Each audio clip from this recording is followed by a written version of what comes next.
Hey everybody, welcome to the first ever how-to recipe of fast authentic food. Yeah, you know what, I'm gonna keep this one. This is like the 5th time that I've tried this, but we're gonna try poblano and cheese tamales. So it's one of our favorite recipes, one of the kids' favorite recipes, because they're the ones that are not too spicy, but depends on what peppers you get, because as most of you know, poblanos are hit or miss on the spice level. Okay, so let's get to it. I will have the ingredients on the comment section, or when I upload this to YouTube in the description. So please bear with me. I am gonna mess up. I am gonna stutter, as most of you know.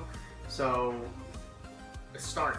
One of the first things you want to do is get your chicken, which is roughly about 4 pounds, and you want to go ahead and put it in a pot with some water, 2 regular sized onions, 2 tablespoons of salt. Go ahead and boil that until it's cooked all the way. If you don't know if it's cooked all the way, you could always just use a regular thermometer and make sure it passes 165.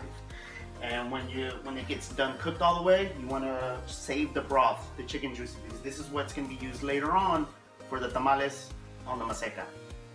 Alright, while you have your chicken heating up in one of the pots, you want to get a second pot and put your corn husks. You want to have them soaking in hot water, that way they're easy to bend when you do use them. So right now I do have some in here, and this was just so I could show you guys that you... Okay, while you got your chicken cooking and you got your corn husk in some hot water, that way they can bend, go ahead and turn on your oven to 350 degrees so it can start preheating, because here in a second we're going to put the poblano peppers and jalapenos in the oven. I did say jalapenos only because the poblanos were hard to find, and I wanted to make sure I had enough to put inside. So these are gonna have poblano and jalapeno inside. My face is red only because I keep doing these intros and everything else, and I just keep messing up, and I'm very sorry. So let's get to it. You wanna go ahead and prepare the maseca, because this is one of the most sensitive things. Just like any other dough or any other bread, you will have to let it rest. All right, so we got about 4.5 pounds of maseca here, and we're only gonna use half of it. So to your best judgment, you want to go ahead and get it and pour it into your bowl. Alright, you got your maseca here, and then you're going to go ahead and get 2 tablespoons of salt.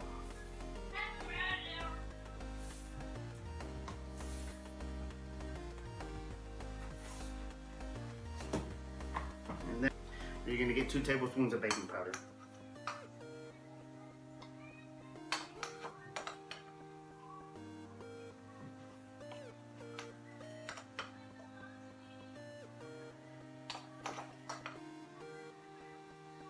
Alright, once you put that in, you're going to go ahead and mix well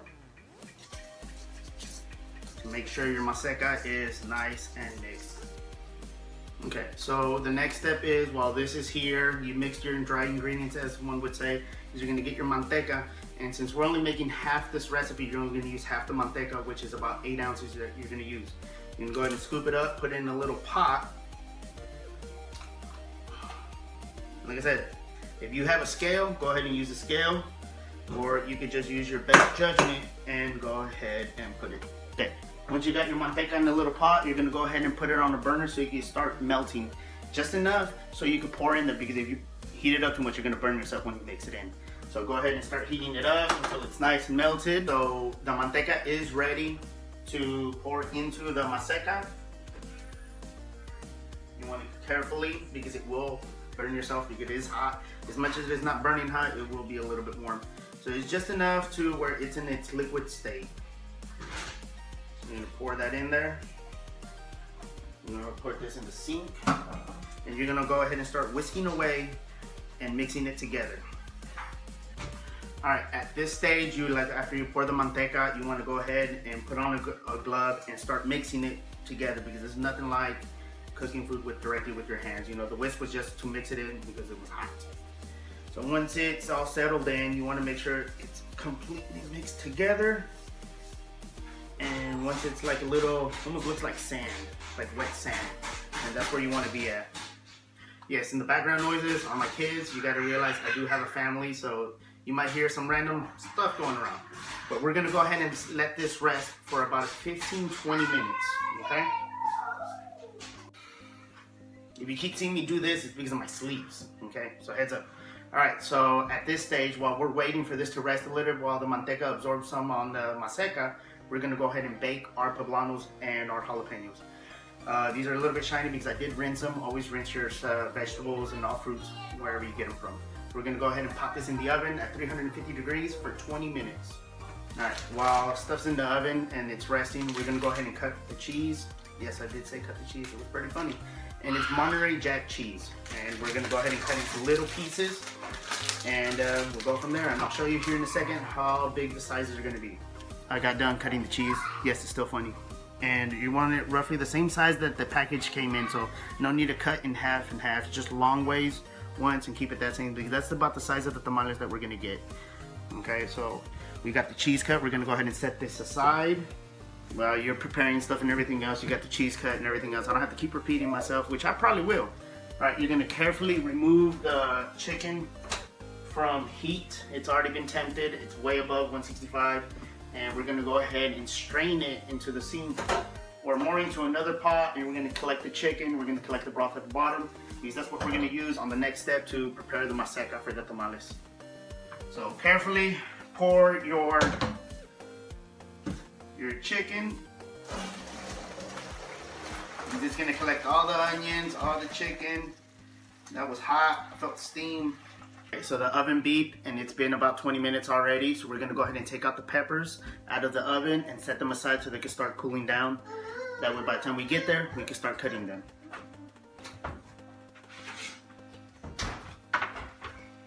Alright, we're just gonna wait a couple of minutes so they can cool down so we can start cutting them into the size for the tamales. Alright, while the peppers are cooling down, we're gonna go ahead and finish up the maseca. It is time for us to, because it's been also been resting for about 20 minutes while the peppers have been cooked. Now we're gonna go ahead and prepare this for the final steps of the tamales. We're gonna add chicken broth, what we made. I separated into little containers so it could cool down faster. But this is 4 cups. We're gonna start off with 4. And I do have gloves because I am going to start mixing with my hands, because that's going to be one of the best ways to know how much, or the consistency that you're going to use. I apologize. Alright, 4 cups of broth was the perfect amount to start us off with. It is right at that consistency where it's malleable, like easy to bend or mold. But we're going to go ahead and let it rest for about 15 minutes. It's just enough time for the chicken broth to set in and absorb, because it is going to dry up a little bit more. That's why we have a little bit more broth set aside, just in case we need it. Don't throw it away when you get done cooking it, because if it takes you a long time to make the tamales, you want to go ahead and save it to add a little bit more once it dries off. So we're going to go ahead and set this aside and let it rest, and we're going to cut up the peppers next. While the maseca is resting and the poblano peppers and the jalapeno peppers have cooled down, we're going to go ahead and cut them and de-seed them. We're going to throw away the stem and we're going to take out the seeds as best as you can, because if you want it spicier, you could just always leave them. That's up to you if you cook them or make the tamales. So yeah, we're gonna go ahead, same thing with the jalapenos. We're gonna cut the stem out and take out the seeds. This is very hard, by the way, making a how-to video. I love it, and it's been a lot of fun because it makes you really focus on how much you actually put details into this. Okay, so how to cut the jalapenos and the poblanos. You want it to be about half the size of the cheese.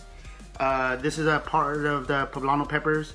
And the reason why you want to cut them small is because when you steam them later on and you take a bite of the tamal when they're fully cooked, you don't want to have a big piece of pepper in your mouth. So we're going to go ahead and cut them into little pieces. That was the poblano, and you could roughly leave the jalapenos the same size, but if you want to cut them smaller, that's up to you. So just about the same size as the cheese. Alright, so you got your poblano peppers cut, you got your cheese cut, you go ahead and cut the jalapenos too. The maseca has been resting a little bit after you added all the broth in there, and we're about to test it out to see if it's ready to be into a tamal. And if you don't have a tortilla press, you could use it by hand, but right now we're gonna go ahead and test it out by flattening it, like pretending to make a tortilla. The maseca is, you're gonna go ahead and make roughly about the size of a golf ball, maybe less. It just depends. If you get it thicker, you get more maseca in your tamal, but it's about average is about the size of a golf ball. So we're gonna go ahead and put it in, And I am using a Ziploc bag, brand new. It's just in order for it to squeeze and take apart. We're gonna go ahead and squeeze it. And one of the best ways to figure out if it's ready or not is if it breaks when you move it. It's a little bit breakable, as you can see, so this means we're gonna add a little bit of broth, just a little bit. But if you end up adding too much broth and the maseca is too wet, you could always add more maseca. And that one doesn't have to be treated, all you have to do is pour in a little bit more. We added about half a cup of chicken broth to this, and it looks way better. So we're gonna go ahead and test it out and see how it is. The bowl was in the way, but you could automatically tell that it is way better. I wiggle it and it's still there. It's gonna tear a little bit, but it's not like it's easy tear. So this is perfect, and let's start making tamales. All right, so we're gonna go ahead and start making tamales. We do have the hojas that you've been soaking in water, in hot water, so they could be a little bit soft. We have them draining because you don't want them wet. You want them just enough to a point where you could bend them. There's some bad ones, just throw that one in the trash. Now the thing about corn husk is there is a soft side and then there's a rough side. You want to try to make sure that you use the soft side, because if you use the rough side of the corn husk, the tamales will stick. Even if you put too much manteca or not, they tend to stick. It's pretty funny and true. So you want to make sure we have the soft side that you're going to put the maseca. So we're going to go ahead and go. We're going to fold it, put a tortilla press down there, and we're going to go ahead and put it on there. And it broke, and it's going to happen more than once. So no need to pause the video, Miranda. Not on this one. You want to know that mistakes happen. You can just roll it back up, squeeze it down, and there you go. We could try again. There we go. We could just go ahead and get this one, slap it on there, and as you can see, it's perfect. And I'll show you another way with the spoon here in a second, but I just want to show you a way that we could do it to mass produce them faster. Because when I started selling them, I got up to like 500 once, and we had to figure out how to make them fast, and my mom taught me this way, and just making them like tortillas. So we're gonna go ahead and get one of the cheese, put it right there in the center, if you could see it. And then we're gonna put 3 of the poblano things, the peppers, 3, and then just 1 jalapeno, just to give it, because I didn't have enough. And then you're just gonna fold it to the right or the left, it depends on the camera angle. And then just gonna go and fold the top down. I will show you here in a second in a closer view, but this is the one shot that I did, and just set it aside and you start going to town on them. Now there is another way, like the original way that we did it before we did the tortilla press. If you don't have one, there is a way you could do it with a spoon. They do tend to come out a little bit thicker because you end up using a lot more. We'll put the maseca right there, slap a little bit more on there, and you're just gonna spread it out with a spoon. It's a little bit more time consuming. It's one of the reasons why we came with the tortilla press, my mom. And like I said, all this is my mom. My mom was very supportive on me trying to do this. She even gave me permission to do the ones here on the corn husk and everything else, the tamales. I'm getting a little bit nervous only because it's almost the end. We need to go. All right, once you have it set up and everything else, you can probably press it down a little bit with your hand to even it out.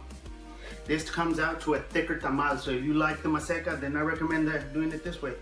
But same thing, a few cheese, a few of the poblano, a jalapeno, and then you just fold it once over, fold it again, wrap it, and then fold it down. So like I said, compared to the one there, this one's a little bit thicker.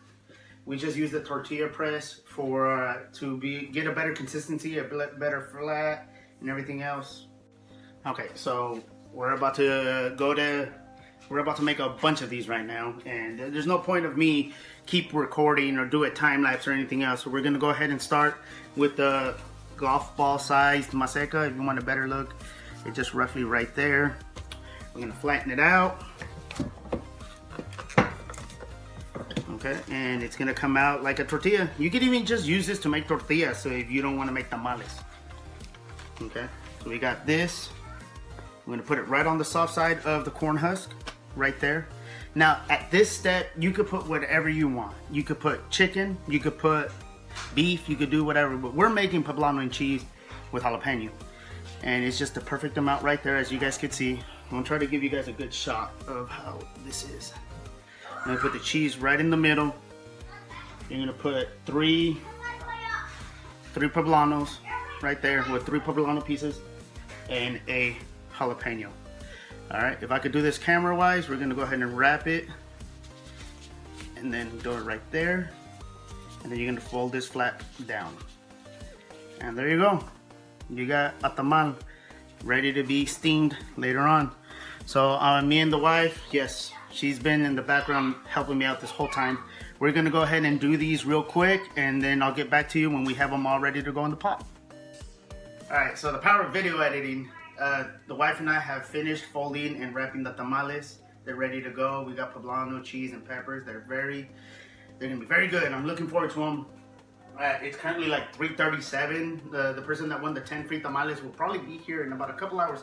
So she's gonna get them as hot as they can. And they're ready. You are probably gonna have leftover like peppers and this and that. You could save it, refrigerate it. I'm gonna use this and I'm gonna make a green salsa here in a bit, but that's for another video. All right, we're about to put them in the pot. All right, so the next step is to get them in the pot. And that is a very sensitive thing. My mom has always had a saying, you can say superstitious, and it's kind of true or believable. It depends on the person that you are. That only one person is allowed to put them in the pot or in the steamer basket, okay? Because if Miranda were to do it and then I were to be like, hey, let me put one in, something happens. Has it happened to me in the past? It kind of, but I don't want to talk about that. Just know it's your own preference, it's what you believe and everything else, but this is how we've been doing it. I usually help Miranda make all of this, and then Miranda puts them in the pot. All right, this is a little steamer basket that you get anywhere, like Walmart, places that sell stuff, all right? So Amazon. But you want to fill up the water when you put this in the pot, and I have it out only just to show you guys like the difference of the pot difference right here. You want to fill up the water all the way up to right below the basket, like where it ends, and you always want to keep watching it. So that's what we're about to do. Miranda's about to take over because, like I said, about the whole superstitious thing, I believe it. So she's about to show you how to put them. So we have the tamales ready to go right here, and they're gonna be about to be put in the pot. Miranda has already put water. She filled it up right below the steamer basket. So she's about to light them up. I'm not gonna touch them because I'm scared, but go ahead and start putting them in there. So that way you can show them the way we do it. Try to start from the middle out because they're gonna fall while you're doing it. You just gotta take your time. Try to hold them, grab one, stick it in there. Try to distribute them evenly as you're going around, and it'll kind of help you out.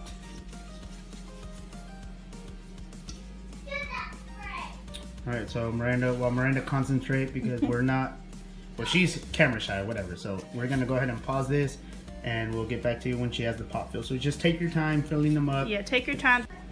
Okay, I got them all in the pot, and when you get to a certain point on your pot, when you're sticking them in there, if you'll look right here, right when you've got maybe about an inch left, you can start sticking your tamales this way. That way they're not gonna fall right between in the cracks. The cheese ones are usually thicker, so they usually don't, but if you do like chicken or beef and they're thinner, they might fall down in between the pot and your basket, and it'll get in the water and it'll ruin the tamales. So all right, so right now she's about to go put that on the stove. They are ready to go, and they roughly cook from 1.5 hours to 2 hours.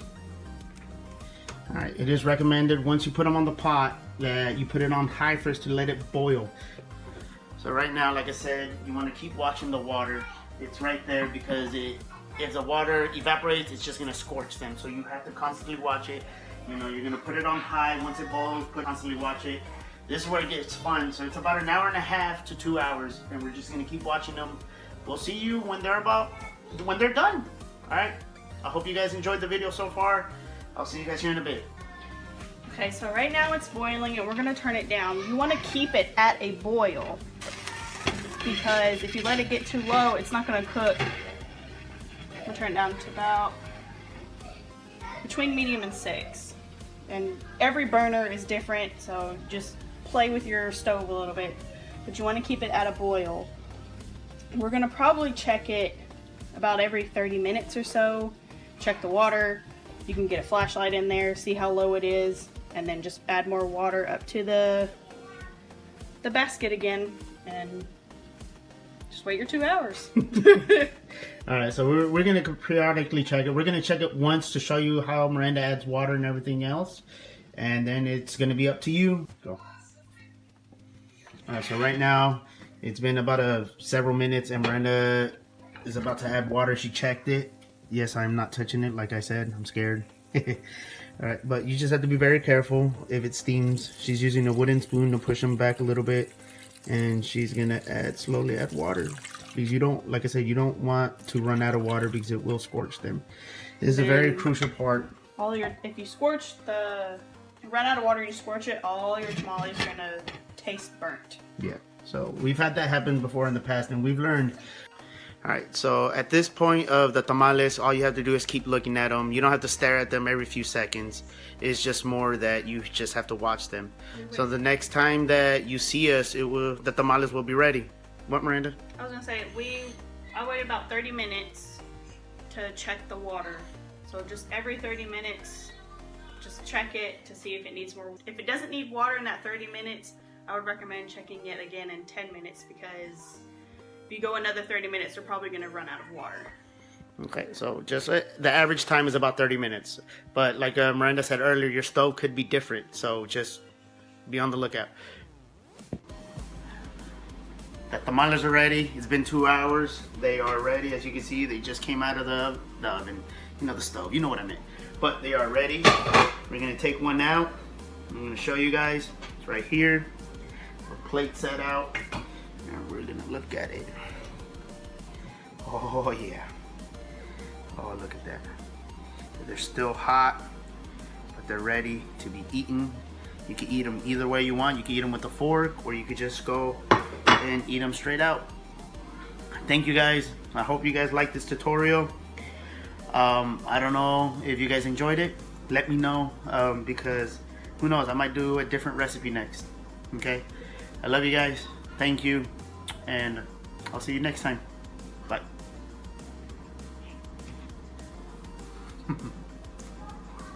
Good.